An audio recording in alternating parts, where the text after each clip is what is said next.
Hi,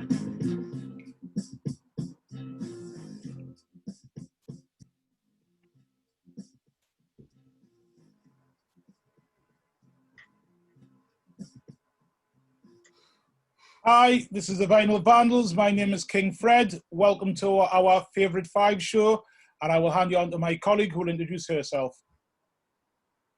Hi, I'm Jooli, the stealth member of the Vinyl Vandals, and today I'm really excited to be introducing.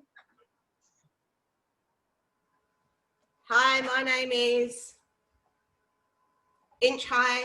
I'm a member of Wax Nerds crew, formerly member of Zulu Nation, and first official Queen of Zulu Nation. Peace, everyone. Peace to you, and welcome. 1 second, I'm just going to turn my speaker off in case it starts making a noise. Okay. We're all comfortable. First of all, Inch, is it all right to call you Inch? Yes, yeah? Everyone calls me Inch, apart from my mother. Okay. Hi to Inch's mother. Sorry for calling her Inch. Welcome to the Favourite Five show. I'm over the moon that you've agreed to do it. You're the second female that would be, sorry, that's a lie in a way. You're the second female who's talked about hip hop. We have had two other females, Jooli being one of them, and also shout out to Tanya, who did a special about Bob Marley. But thank you for doing this, okay? Brilliant. Thank you for having me. Okay. At the end, I'll tell you a bit more about the Vinyl Vandals, but we're just going to get straight into it, okay?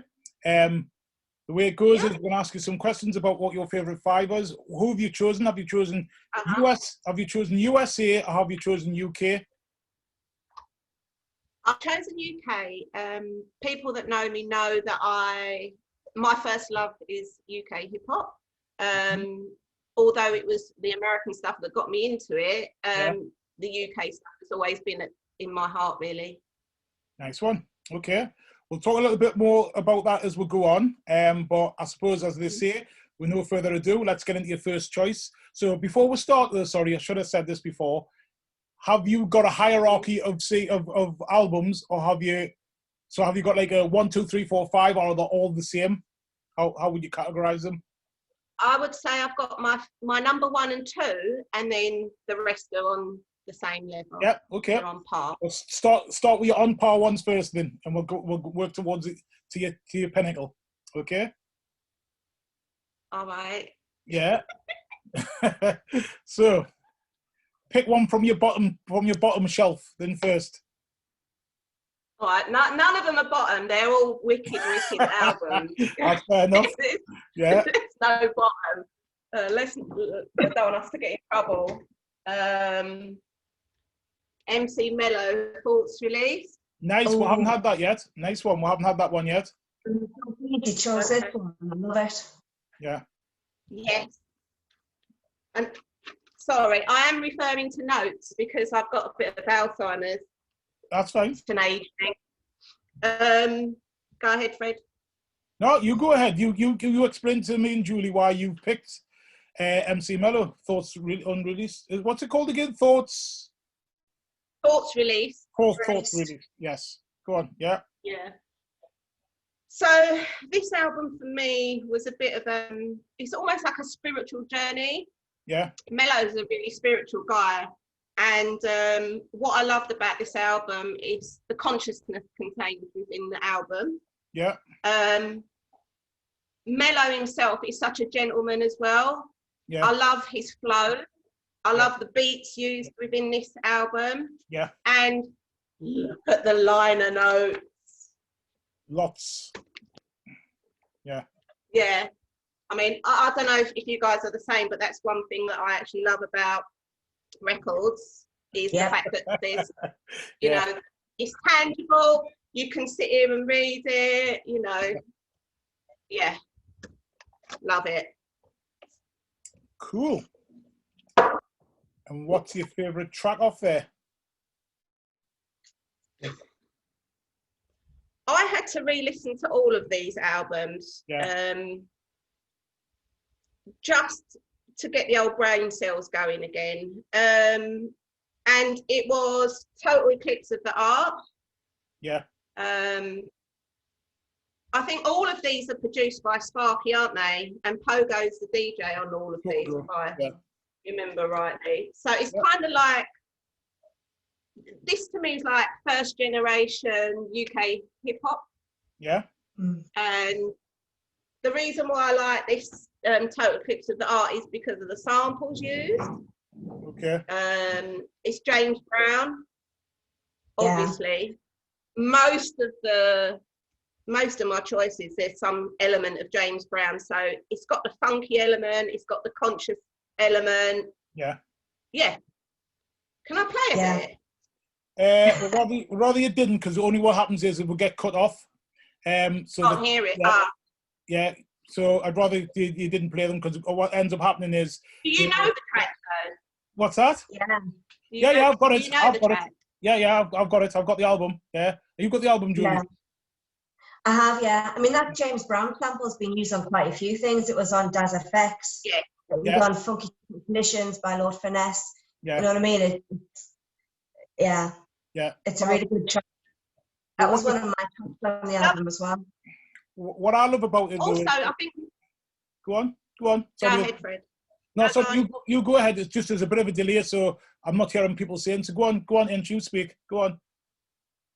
I was just going to say, like generally throughout this album, not necessarily on this track, but the way that Mello rhymes is a bit different to how everyone else was doing it at the time. Just what I was going to say. He kind of doubles up. Yeah. Oh, really? Yeah, it's just what I was going to say. Oh, go ahead. I was just going to say exactly the same thing. I think for me, first of all, I was going to talk about the James Brown bit. I think everybody uses, obviously James Brown's got certain ones that are very, very popular, but everybody, the art of it is using the same beat, but using it in a different way. And I think a lot of the artists are really good at using them in the same beat, but using it in a different way and thinking, oh, wow, I've heard that, but it's been slightly different and changed. So that was the first thing I was going to say. And the other thing I was also going to say is, for me, Mello always seemed to stand out and being completely different from everybody else at the time. Or one of the ones that was, he's not the only one, but to me, but I think he was really good at having his own lane. And that's what I really respected about him as well. You know what I mean? He wasn't like, he didn't sound like anybody else, you know? He just had his own, he had his own thing going on, which is what I loved about it as well. You know, about his tunes. Yeah. And this album came out in 1990, but Mello had been on the scene for like years before that, years and years. Yeah. Like, and he actually practiced a lot of other elements. So kind of this is a bit of a long time coming for him, I'm sure. Yeah, I think my only thing is, I know I go on about it a lot, but one of my only things is again, that you only seem to bring out one sort of like LP, you know, like long player. I've got a couple of these. Some kind of contract dispute or some kind of label. Right, I didn't know that. So I wonder if there's any sort of unreleased music out there. That would be nice. Would be nice, wouldn't it? Really nice. Yeah. I've got a couple of 12 inches by him. I was just playing one this morning, actually. It was funny because I just sometimes just stick my hand in and just pull something out, and it was like, oh, that's interesting. I pulled this out, and it's actually what we're going to be talking about with him tonight. So that was like dead interesting. It was early this morning. It was about 10 o'clock this morning. I just happened to put my hand in and just pulled something out. And that one of his 12 inches came out, you know, which is just, and it's songs that aren't off that album either, you know. But yeah, the other thing as well is you don't seem to hear about them now. You know how a lot of the old sort of like, you know, respect to them. I'm not saying they're old because I'm the same age as most of them anyway, and I'm not old.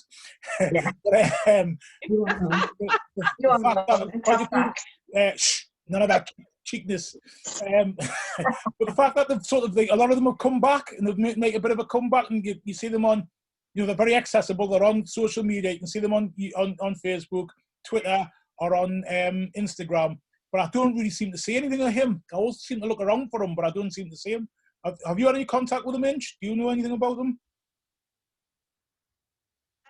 I saw him probably about 4 years ago. Yeah. And he's very much a family man, so I know a lot of his energy goes into that. And like I said, I think he's quite spiritual. Yes.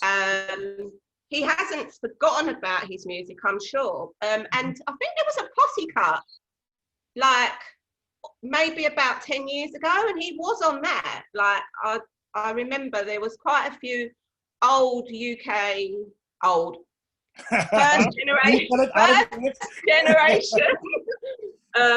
first generation UK hip hop artists were on this posse cut, and I'm sure Mello was on that as well, but I don't know where it went. I don't know how successful it was.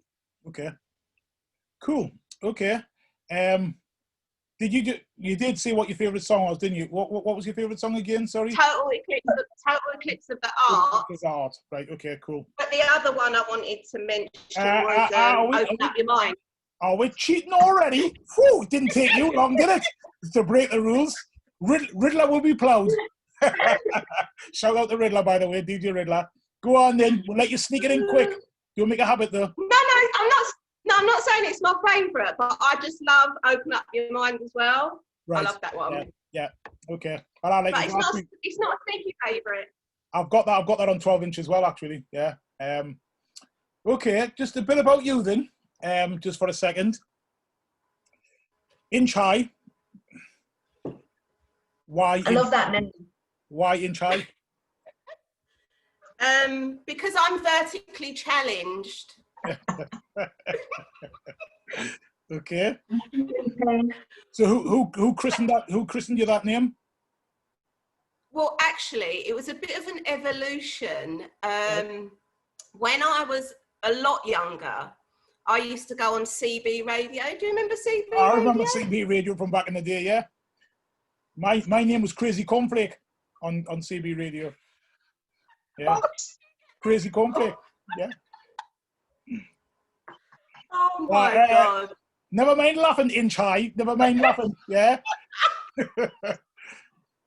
Come on then. Well, Crazy Cornflake. So my handle... My handle on CB radio was Inchworm from the nursery rhyme. I don't know if you remember it. Yeah.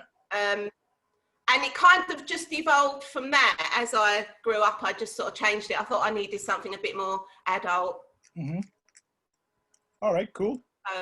Yeah. So, just while we're on about like history and stuff, hip hop.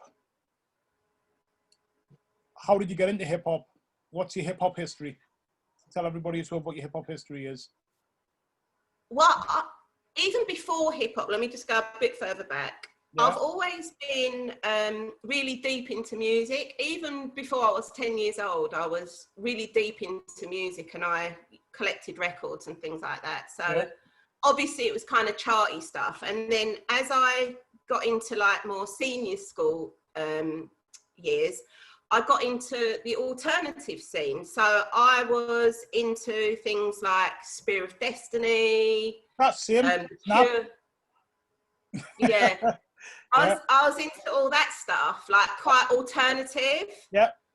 I had like a shaved head. I used to draw a spider over my face.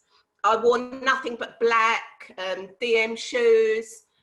So for me, kind of music and image has always been hand in hand. Yeah. Whatever music I was into, I sort of had that image and everything else to go with it. And that was right up until I was about 13. Okay. I mean, I loved mainstream stuff as well. I used to love Tears for Fears, Adamant. Like, I still really love loads of 80s chart stuff. Okay. I'm just like a really big... I'm a big 80s fan, just generally, like, yeah, anything to do with 80s, clothes, trainers, whatever it is. And then I think I got my first boyfriend. Okay, that'll do it. And he played me DJ Cheese and Word of Mouth. And I think I was about 13 again, 13, 14. Okay. And that was it. I was hooked. Okay, cool. We'll come back. We'll come back to that because that's like a good entry into like where you've got into. DJ Cheers Word of Mouth. Yeah, I remember that. I remember seeing it on I think it was something like on BBC Two, Rock Around the Clock or something it was called. And they had on, you know, that Word of Mouth and DJ Cheese where the sound wasn't very good. Remember the sound quality wasn't very good and half of it cut out. I don't remember that. Yeah. It's that interesting anyway. That was one of my first glimpses of like a hip hop jam being held in the UK. But we'll come back to that because I've got a couple more questions. Anything you want to say about the album or anything like that, Jooli? About the album that you chose before we move on? No? That's cool. No, I would just say that my favourite track of MC Mello was probably All Terrain.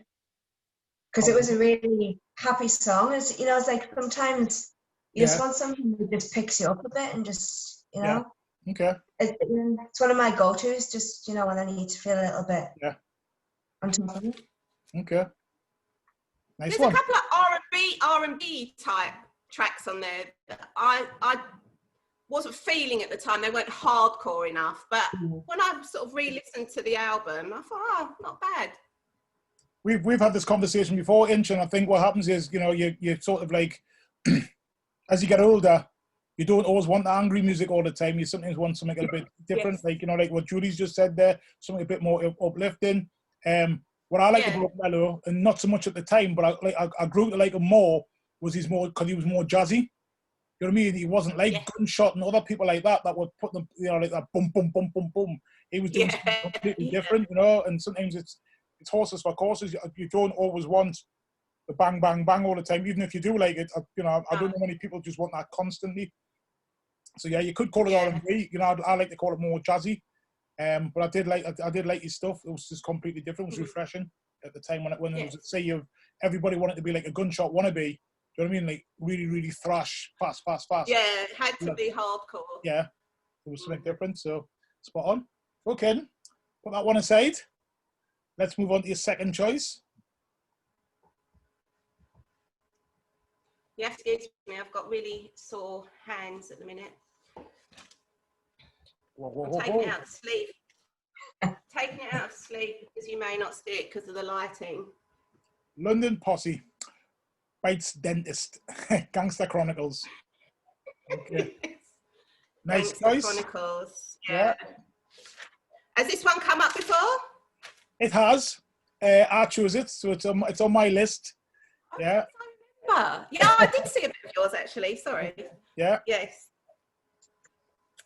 So for me, this is like pure London. Like, and I'm a Londoner. Right. Okay. Just gonna ask that. Whereabouts you're from? What part of London are you from? I'm from North London. I'm from Edmonton, which is near Tottenham. Yeah. And I grew up there. I stayed till I was about 23, I think. Okay.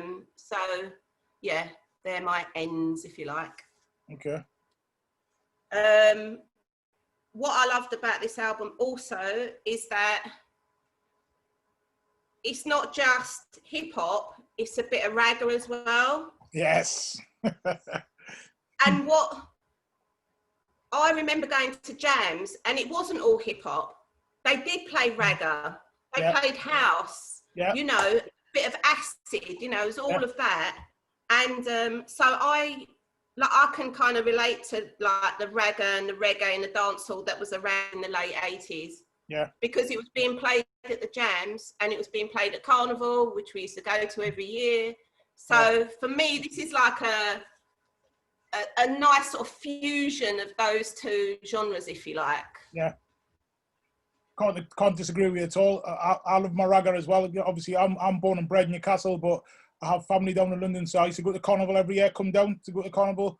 My mum, God bless her, she lived in London. She moved to London when I was about, I can't remember how old I was, probably about 20 or something. But I've always had like uncles and cousins down there, so I've always been going down there since I was a kid. And very much so, I loving in the ragga. You know, out of the Vinyl Vandals, me and Jooli love the ragga and the ragga hip hop. You know, we love that stuff. I'm speaking for you, Jooli, but you can find anytime you want. But yeah, go on. Yeah, no, definitely. I mean, I was introduced to it, fortunately, from quite an early age. And then from Newcastle, I moved to Manchester. So and then I used to travel to Birmingham a lot. So there were a lot of sounds, a lot of sound clashes, there were a lot of blues going on.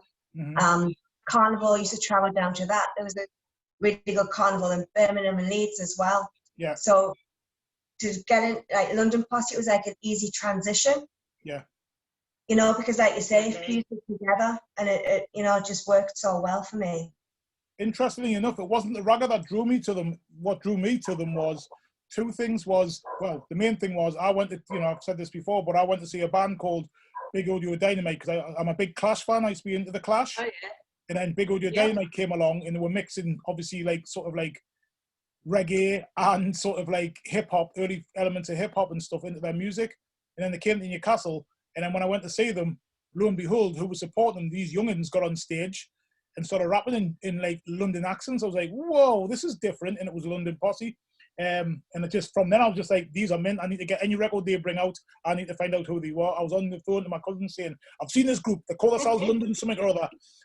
You know, have you heard of them? And obviously they had to hunt them down for us and find out where the music was. So that was my interest in. And then the added bonus was, obviously, especially Bionic did the raga stuff, the raga chat, which was just like, that's like the icing on the cake for me.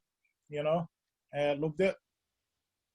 So, what's your favourite track off that album? Money Mad, without a doubt. Okay. Interesting. For Why? me, that is like the ultimate like hip hop jam. It's like an anthem. Like I can't really explain it any more than that. As soon as that came on, everyone was just like, like nutty. Yeah, just love it. Like I don't think there's a track on the album that can be for me personally, but I'm sure you have your favourite. Oh, I do. I'll let Jooli go first. I have said it before what my track is, but Jooli, do you have a track that would beat that off the album? No, it's a tricky one, but I'll go for Money Mad as well, just because, like Inch said, the pure energy and the memories of that getting dropped and the way everywhere would go off. Yeah, you know, it's like a classic. It's it's like a UK legend, that track. Right, okay. I'm not a massive fan of it. I've got it on 12-inch, and I've got it obviously on the album. I've got the album. All right, see you, Fred. Yeah, see you later. Nice to talk to you, yeah? My track is Live Like the Other Half Do. When that comes on, I just absolutely love that track. Live Like the Other Half Do. Absolutely love it. Yeah, it beats, for me, it beats Money Mad anyway. But yeah, I do hear what you're saying about that track there. But it just, you know, it's just that it had that vibe, that energy, and like, yeah, it just used to go off. So that's what it reminds me of. And just even looking at this album, it reminds me of it evokes a lot of memories. Yeah. I used to rock the sheepskin coat, like the flight jacket, pin rolls. I've still got the torsions. Nice. That'll be for me. Yeah. You know, so this doesn't just remind me of like music. It reminds me of certain places, fashion, going to South London from North London, and that was a bit like, like a bit of an adventure to go and buy my C17 jeans. So C17. Like, I had them mint jeans. Oh my God, it's all for them back. Yeah. So it evokes a lot of different feelings for me, this album, because of that. And these are guys obviously from South London as well. Nice one. So you're 13, your boyfriend's convinced you to get into hip hop. Yeah? Okay. What was it about hip hop that sort of drew you in from that? I know obviously you said there was a boyfriend sort of connection there, but what else? What was going on for you? It's a difficult one. Like, my memory is terrible anyway, but I just remember it was a bit of a turning point. Like, I heard that DJ Cheese track, and then that was it. Then I was discovering Mantronics, and then like Public Enemy were coming along, and then it was just a journey. And I remember taking myself to the library, which was unheard of. I very rarely went to school at that point. So to go to the library and learn about social injustice in America at the time, because that kind of wasn't happening really here. Well, I never saw that happening here to the extent that it was happening in the US, and to learn about the civil rights movement and Sister Rosa and stuff like that. That music triggered, hip hop triggered so many other parts of my growing and my learning and being, and my interest in history and civil rights and social movements and things like that. So yeah, it kind of just sort of spiraled. Yeah. It wasn't only about the music. Cool. So did you ever do any of the elements? Did you because I thought when I asked you about InchHigh, I thought you were gonna say you were one of the naughty lot with the outs on the wall, you know, the you're like, I know you've got an inch graph artist in Newcastle, haven't you? yes, who I still owe a slap to, because I went and bought a new fence in there years ago when I bought a new house, and he went and grafted all over my fence. So he still, apparently I know who he is, but I don't know who he is, if that makes sense. But anyway, joking aside, yeah. So I thought so. Did you do any of the elements? Did you graph? Did you break? Did you rap? No, I mean, I used to dance a lot at jams, but not breaking. So things like the Cabbage Patch and all of that, those were the kind of moves that I used to do, and I was a bit of a show off, really. Get up on stage and do all of that. Oh, RoboCop, do you remember that one? I'm not going to show you. I'm not a breaker, so you know, I knew about it, but it passed me by, and I'm a bit older. I'm a bit older, so my friends, especially, never broke like breakdance and stuff like that. So some of my family down London did, but it missed me. It missed me. I was a bit older. So. Yeah, so definitely wasn't a breaker, but I was into kind of like the party moves, like the kid and play stuff. Yeah. You know, going to the jam and making a bit of a space and showing off a little bit like that. Cool. But no, I've always just been a fan and an activist, like about the positivity that hip hop can bring to communities and things like that, which is why I got involved with Zulu Nation, because for me it was about using hip hop as a vehicle for education and things like that. So I didn't do any of the elements, but I appreciated and understood the importance of those and how you can transpose those into the community and how it can benefit people. Cool. Well, you must have done some of the elements, because I can see to you sort of on your right hand shoulder there's something there. One of the elements. we'll talk about that later. We'll talk about that later. Okay. Yeah. Your next one then, please, if you don't mind. Next record. It's the next. Okay. Right up to the Mark B and Blade, The Unknown. Yeah. Okay. This for me was what brought me back to hip hop. I lost faith in hip hop between the mid 90s and 2000. Yeah. It was all a bit maze and puffy and wasn't my thing, let's put it that way. Yeah. So at that time I was really jamming out to like jungle, love jungle, garage. Used to go to all the garage clubs and stuff. So I had a bit of a departure from hip hop because I just wasn't feeling it. It just wasn't the style of hip hop that I grew up with and I enjoyed. So for me, this is an important album for me because it brought me back to my roots, if you like. Okay. Cool. Jooli, how do you feel about that album? No, I completely get what you're saying. And I think I said in my interview that I sort of came away from hip hop around the same time because it took a different slant. I mean, obviously there was some good stuff around, as I said, but it just wasn't doing it. And yeah, that kind of like grounded it and brought it back to, in my mind, where it should be. Yeah. Yeah. I'm probably the same. I think what I end up doing every so often when hip hop, and I think at the moment hip hop, well, it's starting to come back a bit for me, but hip hop music has died for me over the last few years again. So all I tend to do is just zip up my coat, metaphorically speaking, or right up, and I just bury myself back in my old stuff and just listen to that, or go left field and listen to other stuff, like listen to reggae, listen to soul, listen to funk, go back and rediscover albums that I thought I didn't really like at the time, but then realize that actually compared to the stuff that I'm listening to now is far better. So, you know, when an artist or group have brought out the third or fourth album, you're sort of like, I'm not listening to that anymore because it's not as good as the first. But then actually when you go back and revisit, you're thinking, oh, this is mint. And that's what I was doing at the time as well. And I was going to raves, and my friends were going to, you know, don't know if you know anything about Newcastle, Inch, but there's not that many hip-hop heads up here, as much as down London and stuff. So, you know, and a lot of my friends that I was rolling with weren't hip-hop fans. There was only one or two of them, and they were only on the outskirts of it. They would like, oh, I like that, Fred, I'm going to get that album because I've heard you playing it. But they weren't massively into hip-hop, so they wouldn't class themselves as heads.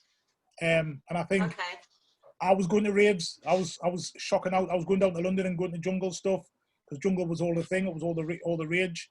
Yes. And just, you know, going to these massive, like, open air warehouse raves, not liking the music, so I'd never buy any of the music, but just going out and shocking out and just enjoying myself, because hip hop was dead to me, quite frankly, you know. So as well. Jungle at that time was kind of how hip hop was in the 80s, right? It was very raw, very bassy, like the Amen Youth, all of that. You know, it was just like it was almost a bit of a natural transition because like I said, I wasn't really feeling hip hop, and then Jungle came out, and I was like, yeah, you know, this is the next thing for me now. Plus, there was some artists, wasn't there? I mean, you know, there was people like guys from around your way, from Tottenham, you know, Demon Boys. There was obviously Mike West, aka Rebel MC. They were doing stuff as well, weren't they? That was sort of like bridging that gap. You know what I mean? And then also what they would do, K-Slide done garage, didn't he? What's that? Sorry. K-Slide done a garage track. Yeah, and then there was also like Shut Up and Dance, wasn't there? And the Ragga Twins and all of them started bubbling up as well. They all started coming out as well. Yes, Jooli, I know. But there wasn't all of those. Dance Energy. Yeah, remember? Yeah. Did you go I there? went down to London, saw them on Dance Energy. All right, nice one. Yeah. So there was all of that going on as well, and I was just like, you know what? And then obviously even things like the Prodigy were coming out, and I could get with it. My mates were into it, and I was like, actually, I can quite like this. I quite like the Prodigy, you know what I mean? Wasn't supposed to, because it was sort of like cheating on your girlfriend, wasn't it? Like, you know, like going and leaving. You were selling out, Craig. You were selling out. But like you said, it was like there was some energy there, and it was sort of like where hip hop started. You know, like sort of like DIY, sort of like, let's try this, let's do that, let's throw the kitchen sink at it. Hip hop went into shiny suits. Hip hop started wearing shiny suits and all of that, like you said, and I agree with you. It was like, you know, all of that crystal popping and all of that.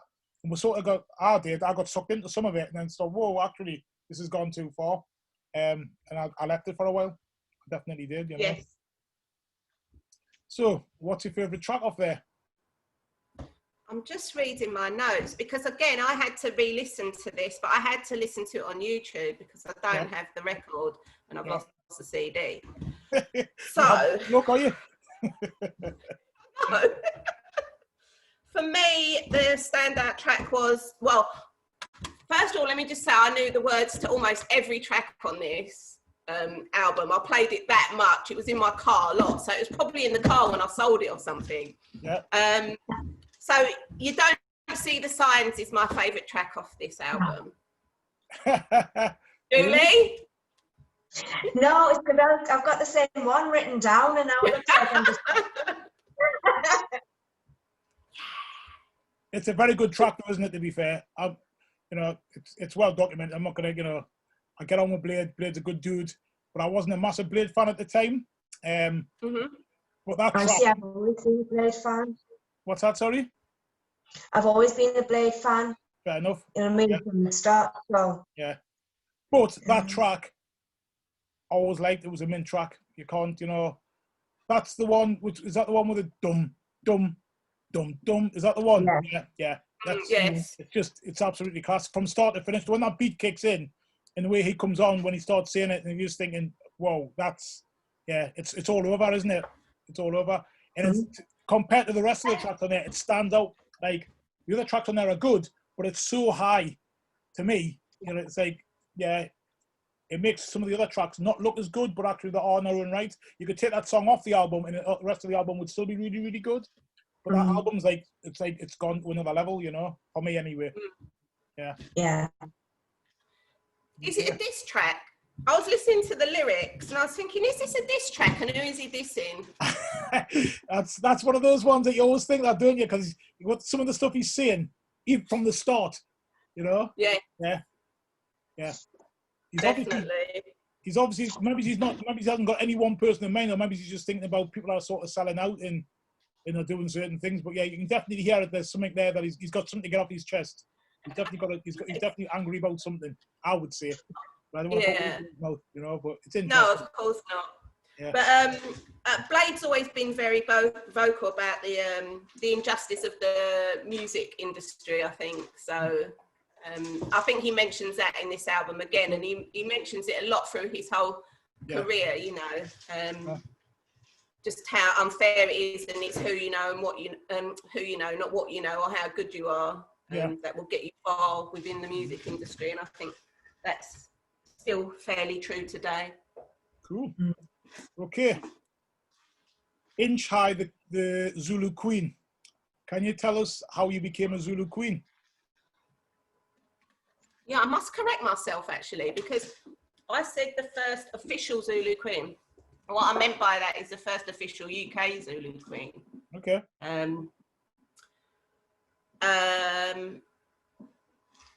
My involvement with Zulu came from my passion to want to do more to advertise the positivity of hip hop and the elements and how we can use it for the benefit of youth and youth culture. Yeah. So I can't remember exactly how I transitioned into Zulu. I think I was invited by someone. Yeah, and anyway, it just happened. I just got involved in the UK Zulu Nation. I became the treasurer, so I was involved in the money side of things. That's kind of what I do for a living anyway. Yeah.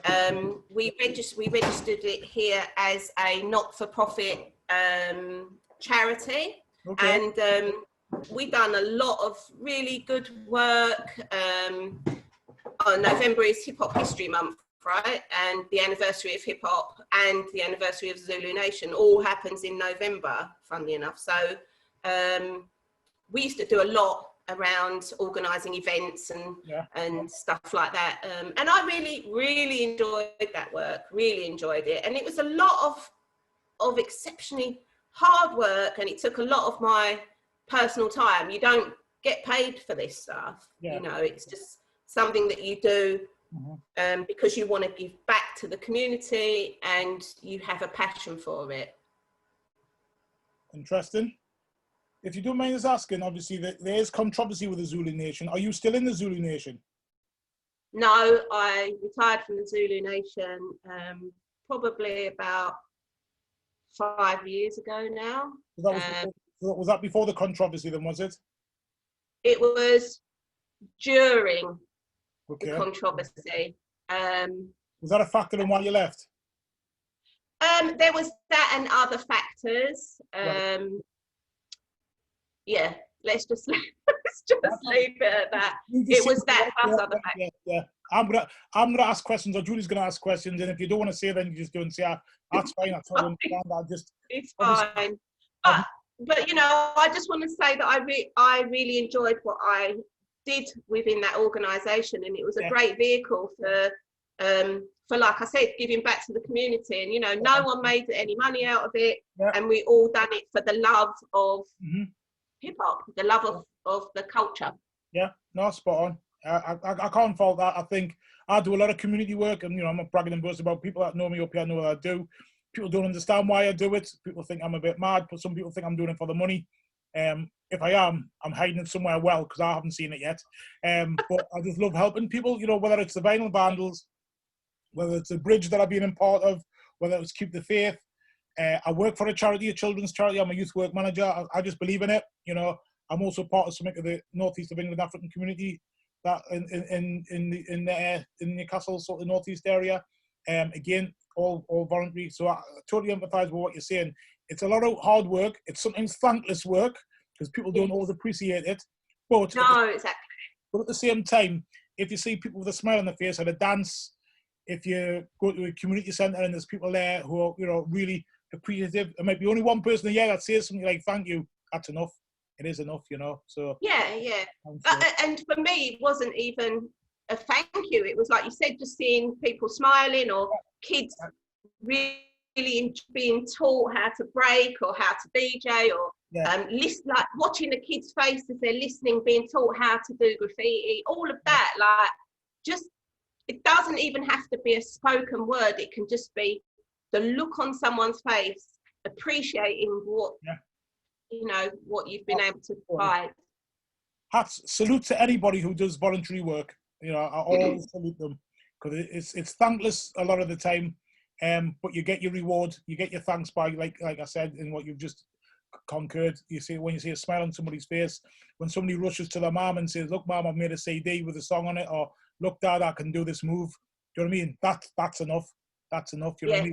You don't have to say a thank you. Yeah, definitely. Thanks is a smile, or the thanks is their happiness.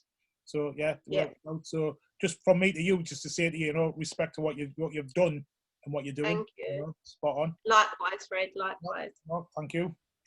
Okay. Next album.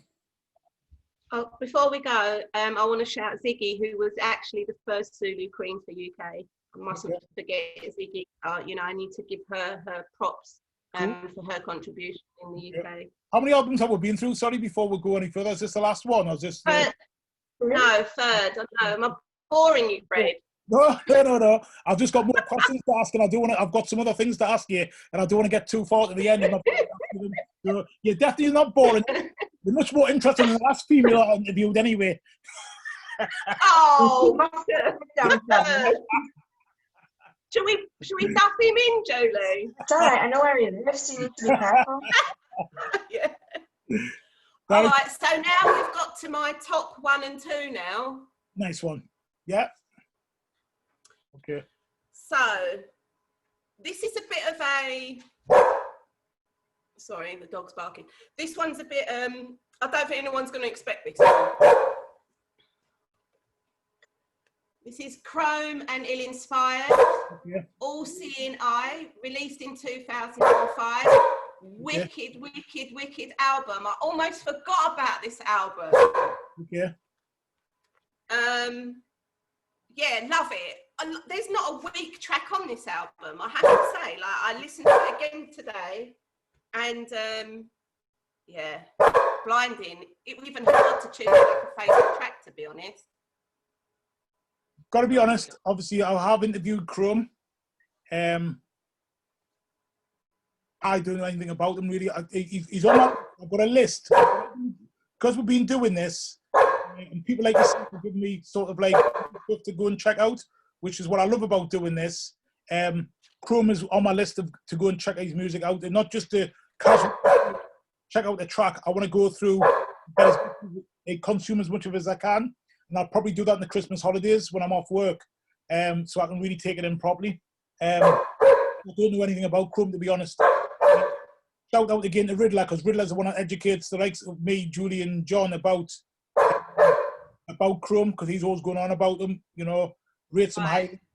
Got most of his stuff, and it's Michael Riddler there basically told me about it. Right.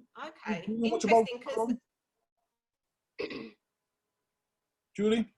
Oh, sorry. Yeah, sorry. Yeah, same thing. Like Riddler sort of introduced me to that music, but I listen to his shows. He often does. I think he's on Twitch at the minute, sort of a couple of times a week. You know, it's quite inspiring listening to him playing like his own back catalogue, and then also doing mixes of, you know, hip hop or whatever else as well. And he does like 45s and all sorts. His knowledge is amazing. Okay. Yeah, I was going to say that Chrome is. You were talking about the elements and practicing the elements. Yeah. Chrome does everything. Okay. Like, that guy does everything. So he's just a great all-rounder. And like you said, you've interviewed him. You know what he's like. He's a gentleman. Yeah. Have you spoken to Bill? Bill? Ill Inspired. No. No. they're like a double act, like a comedy double act. Okay. Which is one of the things that I love about all the lyrics in here. Like, there's some really deep stuff about mental health and speaking about things when you're a man. But there's also some really funny lyrics, and Bill is a brilliant MC in that way. Like, the way he constructs humor into his rhymes, he makes me laugh a lot. And you hear that in this, but it's not just about the rhymes. The beats are heavy, the cuts and scratches are heavy. Like, this is just like, considering it's 2005, I'm like, damn, I love this album. This for me is a classic, like how, like, the Demon Boys, a London Posse. This is like a new classic, if you like. Okay. Cool. I'm gonna have to take your word for it. Like I say, I'm gonna have to go and check them out. I don't even know if you can still get those albums. Can you still get them? Or they're sold out? Because they don't produce as much as they used to, do they? So I don't know. No idea. I'm gonna have to hunt them out. Julie, have you got it? I haven't got that one, but I was going to say, I love your energy when you're talking about it. Yeah. It's like a sign of the love of good music, when you start getting all hyper and all like thinking about. 1 minute, guys. Mike, is that you? Yeah, speaking. Who's this? This is Inch. Oh, how you doing? You all right? I'm good. I'm with Fred and I'm with Julie. Cool. We're talking about the all-seeing eye. Okay. And I was saying that it's the second of my top 5 hip-hop albums for UK. Wow. Okay. That's impressive. Thank you very much. Yeah, I absolutely love it. And I didn't know if you had anything to say. Fred was asking if there's any still available. Oh, not as I'm aware of, unless you go on to Discogs or eBay. I can't think of anywhere else that'll be available. Obviously, Specific put it out on his label. On Beeline, yeah. Yeah, he might have some left, but you'd probably have to check Discogs. And, right. they might not be cheap. I better get on there before Julie gets it. What was that? What did King Fred say? He said he's going to get it before Julie gets it on Discogs. Brilliant. Yeah, there's not many out. There was only 250 pressed. So, it was, I think we sold out in the space of 2 weeks. Not bad at all. Really quick. I'm sure you probably got yours quite early, did you? Yeah. I mean, I was just saying to the guys that for me, like, although this is like a 2005 album, this is a classic. This goes along with like London Posse album, Hijack, Demon Boys. For me, this is like, I love it. Love it. That's I don't know what to say. I'm quite gobsmacked by that. Thank you very much. I'll feel inspired as well, and pass on the good news. He'll be pretty amazed to hear that, I think. You'll have to watch your show now. A lot of hard work into that album, and we were happy with the result. So it's amazing to hear, that it was well received, I suppose, and it kind of did its thing. What I would see in the future is. Go ahead, Fred. Yeah, what I would say in the future is when you're bringing stuff out, make sure you try and get stuff up to the northeast, like in a couple of the record shops up here, because we get starved of stuff we don't always know about it. You know what I mean? So yeah, send the few up the northeast. Because of the climate, it's hard to kind of get stuff out of shops. That's the problem. So when it's just only 250, 300 press, they only get to the obvious shops, and that is an issue, definitely. Yeah. Okay, nice. Maybe we'll do a repress one day. Yeah. Nice one. Lovely. Thank you, Mike. Speak to you soon. No Bye. worries. Cheers. Bye. Bye. Sorry, I just thought I'd surprise you. That's nice. Good. Like I said, really nice guy. And like I say, it's just we don't know, because we don't know who they are. Obviously, Riddler does. Right. You do from that way. So when stuff comes out, we don't know who they are. We don't get a chance to hear it. So therefore, bypasses us. And then by the time we do find out about it, 5 years, 10 years have gone by. Do you know what I mean? and these albums have been out and gone, and we can't get them, which is a bit of a shame. I just think we'd have more. I know it's hard, but I just suppose in future if people are bringing stuff out, and this is just to please anybody, get in touch with us at the Vinyl Vandals. We got good. Obviously, we've got good relationships with some of the shops up here and around here. And if you want to get your stuff played, get it to Riddler played on his radio show, and then obviously get it into RPM Records, get it into Beyond Vinyl. Do you know what I mean? A couple of those record shops that we've got up in Newcastle, because they will definitely get it out. So it's worth that route just to make this fan base a bit more, spread it out a bit more. Anyway. Yeah, definitely. You know, we were talking about liner notes. I mean, like this could have come straight out of the 80s or 90s. It's got the full colour liner notes and photos and everything. You know, I mean, it's definitely a well produced piece of music, well produced in terms of manufacturing from Beeline, so shout out to Specific and that. And if you get to see them live, oh my God, you've got to see these guys live, seriously, because they're definitely up there with some of the like bigger US acts. I don't know, I'd probably put them akin to someone like Nice and Smooth, like high energy, joking around and that type of vibe. And nice. Really, and lovely guys, you know, really nice guys. Well, good stuff. Okay. What's your favourite track? It was hard. It was so hard. Always is. I hate you, Fred. I hate you. It was hard, but it was no messing. Right. Why is that such a good? Did you listen to it? No, I haven't heard it. I haven't heard the album. So. Oh, you haven't. Jooli, did you listen to it? I haven't heard it. I've got to admit, I kind of ducked out of hip hop around the 2000s just because I was bringing up my kids and trying to be a grown up and all that kind of thing. So I kind of stopped in a way. So yeah, now I've got the time. I need to get back into things properly. Yeah. Definitely. This is definitely one not to miss. So the samples used throughout this album anyway, we spoke about the JBs and all of that, and the fact that Chrome does the production and the cutting and the scratching and no messing, it has everything.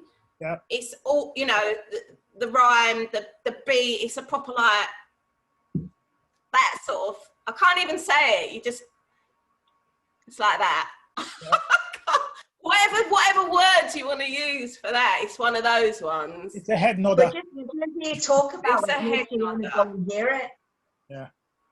I'm dying to hear it now because I want to know why Riddler goes on so much about it, why you go on so much about it, and obviously because I've obviously interviewed him now, and he is a nice guy, so it makes us want to listen to it more. But I don't want to just snatch it and just go and quickly listen to it in the car or something. I want to properly sort of let it ferment. So I definitely need to wait until I'm off work, on holiday, and listen to it properly, like a good body of their work. Yeah. To take it in. Yeah, so. Definitely. It's not like. What's that? Yeah, go Nick I'll go Nick Riddler's copy. Riddler's is coming for you. The other one off here is Beeline at the barbecue. That's brilliant as well. Inch? Is that I'm you? just saying. No. It's my second favourite. Yeah, we're watching. Okay. Vinyl Vandals are watching. It's just, like every track anyway, you're going to love it. You're absolutely going to love it. Nice one. So, yeah. Okay, then. As you put that down for a second there, before your next one. Yes. Go on, Fred, I'm listening. I had a little snoop through your Insta. Yeah. Nothing but, well, apart from the one I just saw, which I can't unsee ever again, first thing this morning when I was still in bed. But we'll not mention that. Yes. That's a proper inch. Anyway. Jooli, go and look at that Instagram when you get a chance. I don't know what you're talking about, but I'm quite worried now. Go and look at that last posting from yesterday. That's all I'm saying. Anyway, yeah. Right. I saw a picture of the wax nerds. Now, there's a lot of you. Are they all wax nerds, or is that just your sort of like your sort of fan base? No, most of them are wax nerds. Okay. Yeah. What is a wax nerd, and what do you do? So I'm the newest member of Wax Nerds. Okay. Actually. We are just vinyl enthusiasts, a bit like you guys. Okay. Yeah. I think it started about like 6-7 years ago, maybe. Okay. And they started doing releases of a few edits and things like that. A lot of the guys within Wax Nerds love a 45. That's a big thing for them. Hip hop 45s or like funk and soul 45s. Me personally, I can give or take, you know, I mean, for me, hip hop is a 12-inch format. That's how I feel. But I won't turn my nose up a hip hop 45 if it's £1 or 50p. Yeah. But Wax Nerds are just vinyl enthusiasts, you can say, and a group of like-minded individuals. And what's really been fundamental for a lot of us is, especially through lockdown, having this kind of like collective or family. It's been a real support. Because it's been so hard this year, you know, and we've really supported each other. Yeah. So it's not just about the music, it becomes more, you know people's children and spouses and it becomes more of a family. Yeah. Okay. Cool. I like that. It's nice to hear that. What do you do apart from obviously supporting each other through lockdown and obviously playing vinyl? You do shows, I take it. You have radio shows. What is it? Like, is exactly good? So there's periodic releases on 45 that are done. They've slowed down because of what's happened within 2020. But there are vinyl releases. What you've actually, we do a Thursday. Sorry, you've actually bought records. Yes. All right, nice one. Okay. Yes. Right. Yeah. So that's another thing for you guys to check, the Wax Nerds back catalogue. Yeah, okay. Yeah. So it's a lot more than what we do then, because we're not at that stage. Yeah. We've only got one DJ, and that's Riddler. Yeah. Yeah. Okay. Nice one. Cool. So so there's vinyl releases. There's a Thursday throwdown. So there's Wax Nerds that are based in the UK. And in Canada and the US. So we rotate, and we have a Thursday throwdown where people will take an hour slot, and we just play whatever we want to play via Twitch TV. So it's all live and it's very interactive. I love that part of using Twitch. It's not recorded, it's interactive. So you can have a real life conversation with someone, or you can react to what they're dropping and things like that. And I'll tell you, it gets expensive because some of these nerds are really deep into music. So it can be an expensive listening session. Records aren't expensive. They're very, very cheap. They're cheap, honestly. Oh, yes, Fred, sorry. Yeah. Okay, that sounds really, really interesting. Riddler told me something the other day, though. He was saying that Twitch has now sent messages out saying that you're not allowed to play other people's music anymore. Is that right? Have you heard that? Yeah. So how's that getting on the copywriting as well. How's that going to affect you then? Yeah, it is. But I think as long as you don't record it and have it sitting on your stream, right, I think it might be okay. If you play live, right, and it's not recorded, then I think it's okay. That's my understanding, but I don't know. But what I've been told is that there's other platforms that are fully licensed, like Mixcloud, and there's another platform that are fully licensed somehow. So you're able to go live and record the session within copyright restrictions. So okay. I need to look a bit more about that, but for now we're going to continue to use Twitch until things hit the fan. Nice. Okay. Right, it's that time. It's your top of the top. Are you gonna? You've not done your drum roll for me, Fred. Is there something going on? Come on, get it together. One second, just before we just check, you've just had that album up there. Did you see what your favorite? You did see your favorite song of that one, as you did. Yeah, just checking. Okay, are you ready for the drum roll? Yeah, because I actually said two. I said two, and you told me off. So it's all right. I'm going to edit it out so you only get one. Don't worry. Okay, here's your drum roll. I'm going to do it in the ragga style. Yep. There you go. What's your number one slot? Course it is. Of course it is. It had to be North. It had to be North London's finest. North London, the north side, the north side. Yes. Okay. These are my homeboys. So that's your favourite one then. Okay. Yes. Talk us through this album. Why is this your favourite? Oh my God, I can't even put it into words how I feel about this. These guys are from down the road. Yeah. They were from my manor, so they were like, not neighbours, but you know, they were guys that were local, North Londoners. So they were from Tottenham and South Tottenham, and I used to hang around Tottenham and South Tottenham a lot as a teenager. The accent, they spoke like me. Yeah. A bit like the London Posse, and mellow in a way. You know, I suppose these are all like London groups apart from Chrome.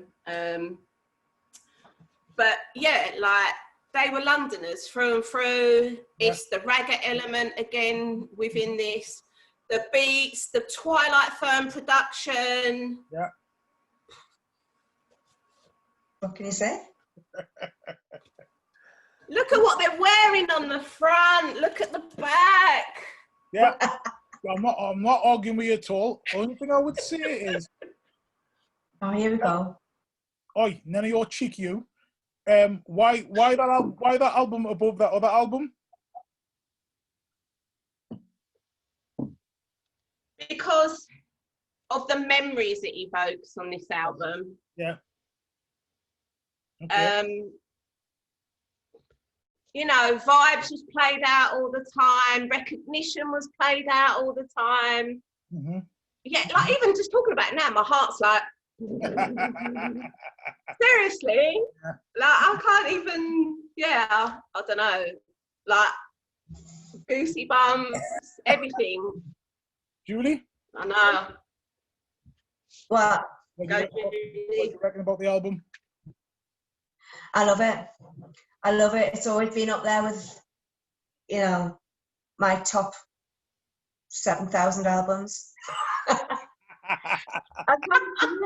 don't even know what my favorite dinner is. Never mind my favorite album. But yeah, I've always loved this one. I don't know. It's impossible again to pick a favorite track from it. So what's yours, Inch? Oh, well. Don't do this to me. Do not do this to me.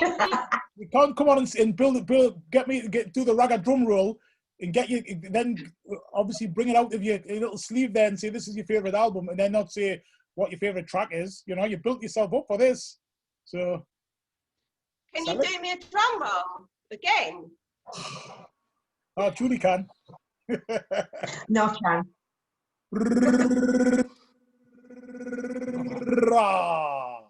Come on then. Vibes.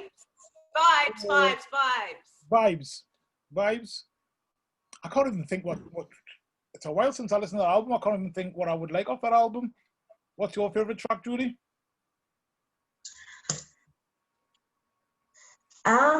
Favorite. I like With a Z. It's got a really different instrument and sort of bongo thing, and it just rolls. Yeah. I mean, again, it's impossible to choose, but off the top of my head, I would maybe go for that one today. Right. In this minute in time.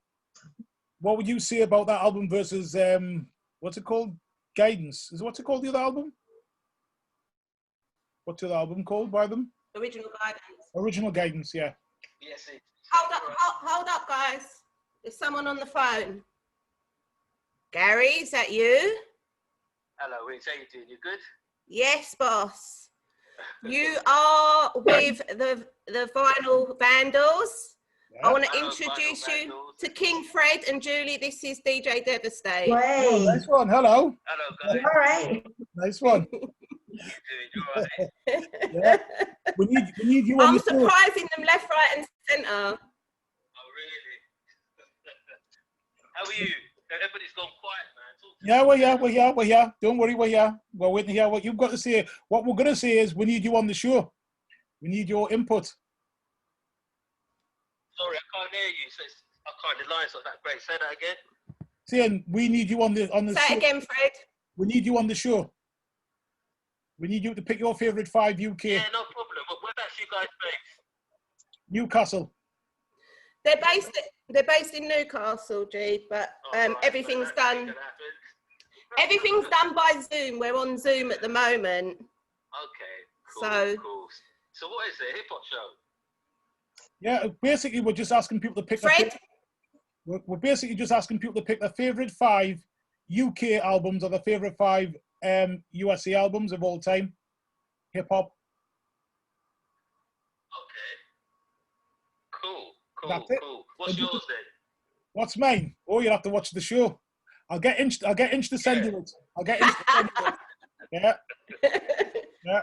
I'll send you the link, G. But I just obviously it would be no surprise to you that Demon Boy's Recognition was my #1 UK hip hop. Thank you. I like that. No, it's not a surprise to be fair. you're like the unofficial, the female member that we didn't have. So 100%. Nice. And it's not the first time I've said that. Bless. So, but how are you guys doing it? During this lockdown, how's it treating you? Well, this is why we started doing this, just because we were just sick and we're just decided that if we're going to be in lockdown, we need to just entertain ourselves. So we've just been speaking to people in the scene, just asking what their favourite 5 is. And it's just been blown from there, really. Like, we enjoy doing it and people are enjoy coming on, and it's just to talk about what we always all talk about anyway. Who's my favourite DJ? Who's my favourite rapper? What's the favourite album? What's the favourite song off the album? That's it, really. That conversation could get quite religious, can't it? Very, very. Yes. Invoke a lot of emotions. Without a doubt. Yeah. Top 5, top 3. Yeah, definitely. Do you know what, G? They made me choose a favourite of the album as well. It's like torture. Oh, really? And the thing is, I'm interested to know your favourite track. So I said my favourite track was Vibes, and for Jooli it was with A to Z. Okay. Fred was being like all diplomatic, No, because actually... Really? Why? In what way? Well, no, it's not being diplomatic. It's just my favourite album's the other album, not that album, out of the 2. That's what I was saying. That's all right. Everybody, that's what makes it interesting, because interestingly enough, my favourite UK hip hop LP, if you're interested to know, is London Posse, Gangster Chronicle. Yes, that was one of mine as well. Yeah. Yeah, that's me. That tops. It tops Demon Boys. It tops Hijack. I just think it was the best example of that time of, of like UK rap musically, and the way that DMC handled it. Can we just stop you there? Keep that. Yeah, we need to. They're going to get you on the show. Yes. No worries. It'll be a pleasure. It'll be a pleasure. Nice one. But nice. G, Like in Newcastle, I'm interested to know what's the hip hop scene in Newcastle like. It's not as big as London, but we've got some fans from way back who love the stuff that you have done over the years from London. So that it's not as big as London, obviously, because it's just not. Rock and dance is bigger up here in Newcastle than hip hop is. But you've got some fans from Bigger than you think it was. It is. It's not small, but it's just not on the scale of London. You've got some dedicated fans in Newcastle though who've still got all the vinyl. You know what I mean? They've got all of their stuff, ticket stubs, a lot, because we've been starved of it, so we don't have it as much in Newcastle. So we treasure it more. I think we treasure it more. Yeah. Yeah. Do you know what? I think everybody, well, anybody outside of bloody London, you know, Newcastle, Manchester, Leeds, they, you know, some of the nicest, you know, not just fans, just some of the nicest people I've met in hip hop are just, I happen to be not from London, surprise, because I think London is where we're spoiled. You know, we've always been spoiled for choice and very, very, very cliquey and stuff. So more power to you. Other than him. I thought somebody farted on the right. She's cleared her throat. Oh, gee, thank you so much. I'm gonna put you in touch with King Fred and Jooli, and I'm sure they'd be delighted to have you on the show. It'll be a pleasure. It'll be a pleasure. No problem. But you guys enjoy yourselves and have a lovely evening, yeah? Thank you. You too. Catch you soon. Thank you.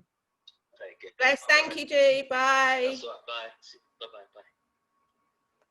Sorry, Fred. No, don't say sorry. Thank you for doing it. That's brilliant. That's brilliant. It's great. We like surprises like that. When they come like that, that's not so bad. So, yeah, thank you. Especially if we end up getting them on the show, then it's even better. Yeah, No, yeah, definitely. We'll hook that up. Spot on. Yeah. So, yeah, I mean, like Gary said, you know, I'm like a member of the Demon Boys, really. So. Spot on. Okay, then. That has been absolutely brilliant, Inch. Thanks very much. Can't thank you enough for that. Thank you. Before we finish off, though, Julie touched on it a bit. I just wanted to, you know, try and get this in there. If you do want to talk about it, that's fine. But how do you feel as though you've been treated as a female in a male-dominated sort of like art form where there's a lot of testosterone and a lot of macho sort of bullshit is the only way I can describe it as. You know, some of the lyrics disrespecting women. I've been to shows where if one woman walks through a crowd, she gets her hands all over her. Not too dissimilar to what it used to be like when you go to football matches. How do you feel as though you've been treated in the hip hop world, in hip hop history, sort of in general? It's a very difficult one, and it's quite touching, if you like. I feel quite passionate about it because I've had some very bad experiences. I'm not going to go into specifics. Just share what you want to share. But my experiences could have been better. Yeah. With people that I trusted. Yeah. But the artists and people like that have been very respectful. So it's never been on the artist side. It's other fans that have been a bit disrespectful. Yeah. And you always get this element of surprise. Oh, you buy records. Oh, you listen to hip hop. Like, that's the one. Yeah. And it's just, or the other thing you get is, aren't you a bit old for that? Wow. Not that you're, not just that you're a female, but it's like, what should I be listening to at 47 then? Like, is there a guideline? Yeah. Yeah. Yeah. So that's, yeah, you know, I could get quite deep about my treatment as a female within music generally. And, you know, I'm just a fan. So I can't even imagine how female artists and people in the spotlight get treated.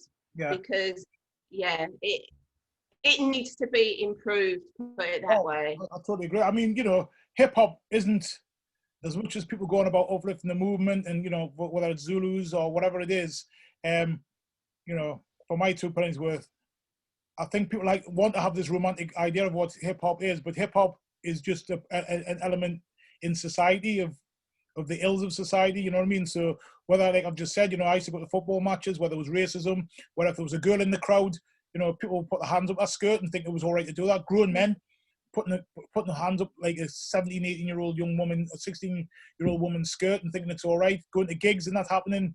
And a lot of gigs, hip-hop gigs, where people jump in cars and go down to gigs somewhere. And I've heard some horrendous stories about how girls are being treated when they went to gigs.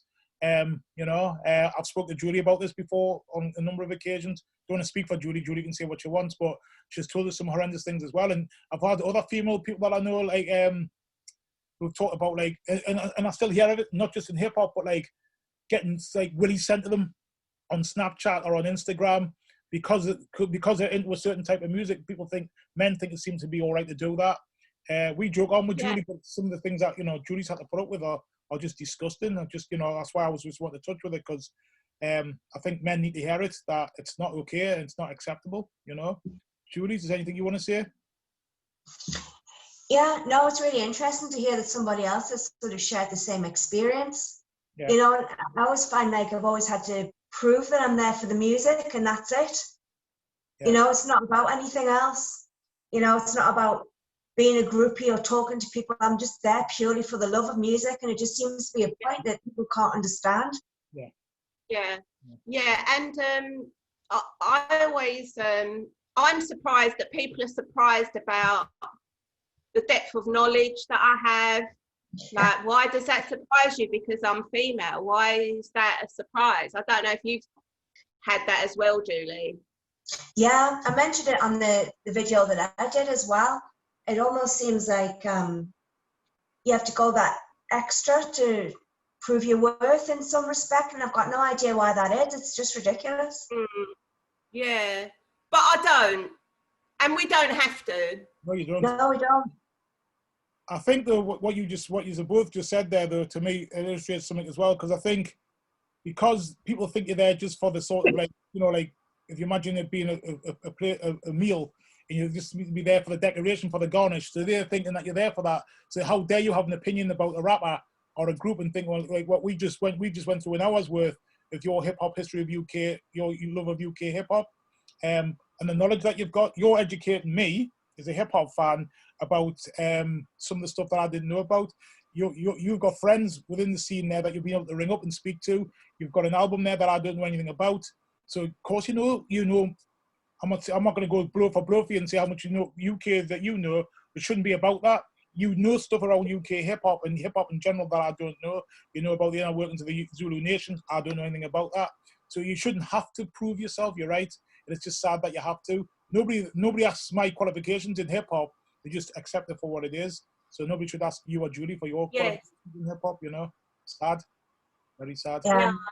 I just find it funny more than anything now, you know what I mean? I don't know whether it comes with age or whatever, but, you know, to me it's just laughable. And if somebody thinks I'm there for eye candy when I go to a gig and they see my screwed up, you know what I mean? I mean, Fred knows my face. It's not approachable.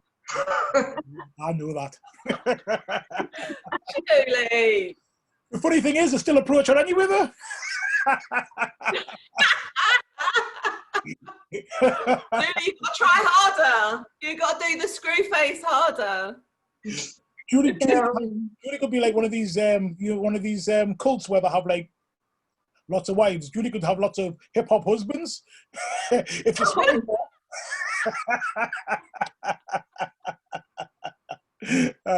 all joking aside, though, it's sad. It's really, really sad that you know, I've got two daughters who do like the, you know, they like the more modern stuff, but they do like the rap, but the more stuff that I would back up at. But I'd hate to think that they're going to gigs where they're getting treated like that still in 2020. You know what I mean? It's sad that they still have to put up with that. You know, it's really, really sad. And I think I've said this before. I think the saddest thing is why, when people are always complaining when they go to gigs, I remember people, oh, there's not enough lasses coming here. It's like, there's not enough lasses coming, because when they do come in, you're all over them and attacking them and abusing them and all of that. You know what I mean? If you want them to come, treat them nice. It's not science. You know what I mean? It's just facts. More people that you want to come will come if you treat them nice. End of. Do you know what I mean? It's true. But even being like a record collector, maybe it was more than a few months ago, but I kept getting messages from people going, that ain't your record, that ain't your vinyl. And I was like, seriously? You're coming to me with that? Like, so in the end, I got so pissed off, and I know I said we shouldn't have the proof, but I'd done this like short video for Instagram, and I was like, right. And I went through and I videoed like my front room that I'm sitting in now with my records and my decks and everything else. And I was like, this is mine. Like, no one else lives in this house, you know, it's me. So don't question me. Like, Yeah. I just find it insulting. I find it so insulting that people can step to you like that. I wouldn't dream of questioning a man about his, is that yours or your wife? Like, it wouldn't come into my brain. So how it comes into men's brains, I just don't understand. Sad. I don't know, I might try asking that though. Next time. Let's start reversing the tables. All right, well, you've heard it here, folks, male folks, what I'm talking to. Be nice, yeah? If someone's a hip-hop fan, they're a hip-hop fan. That's it. You know what I mean? And it shouldn't just be hip-hop, by the way, either, you know, whatever it is. You shouldn't have to, I'll never get quizzed about my sort of like, my hip-hop credentials, and nobody knows, should anybody else. So, yeah, just be nice to people. And if we want the scene to keep going, yeah, then we need as many bodies in the door as we can at hip-hop shows, males and females, you know, young and old.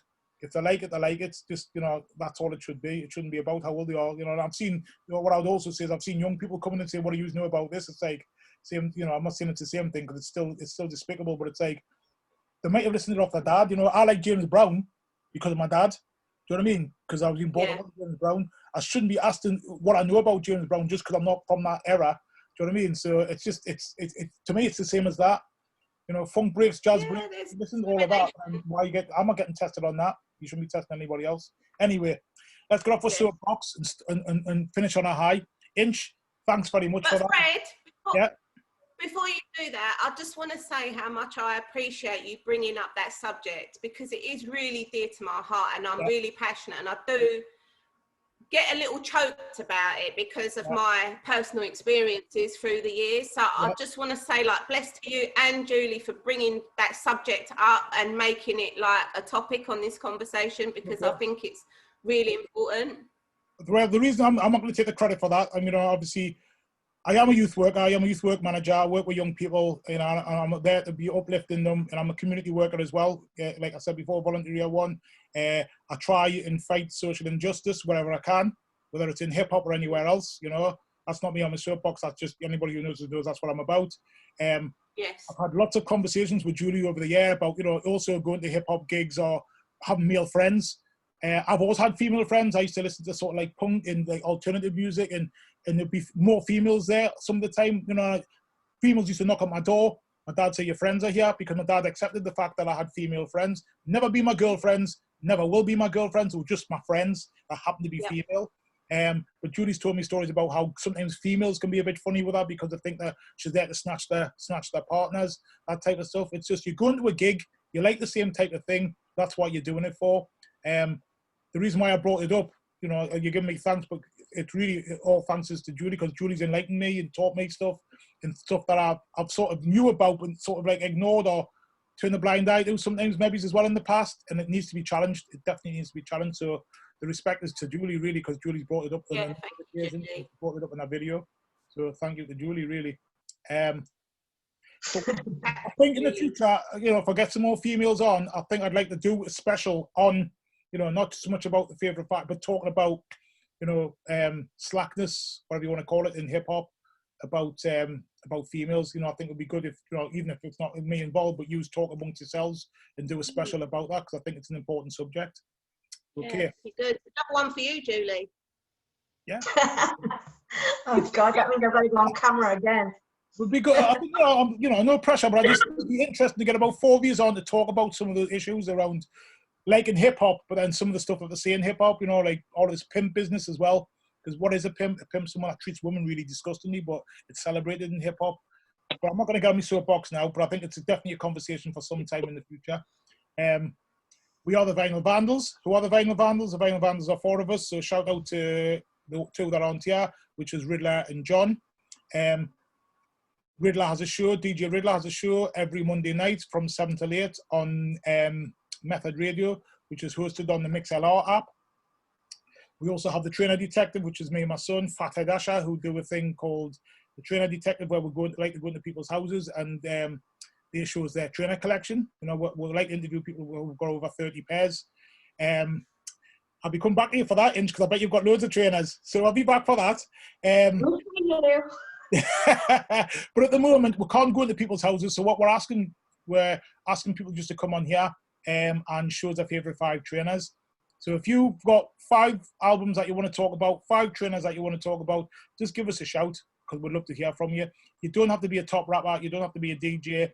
I'm not a rapper. I'm not a DJ, but I've been on and done my own. So give us a shout. Okay. Jooli, you've got any last words? No, I've really enjoyed this. It's been brilliant talking to you. So thank you very much. Inch, have you got any last words? Yes, I have. You can't shut me up once I start. I'm like Pringles. No, I just want to say how blessed I feel to be invited. Like, I don't want to be all like cheesy and stuff, but I never understand why people want to hear what I've got to say. I find it difficult to kind of process that, but I do really appreciate you you know, listening to what I've got to say and being interested in my experiences. So thank you very much from the bottom of my heart to all of the Vinyl Vandals for the opportunity. Okay. Thank you very much for listening. You know, if you've enjoyed it, please like, please share, please subscribe to our channel. And from me, it's peace. Good night. Peace, guys. Peace. Take care.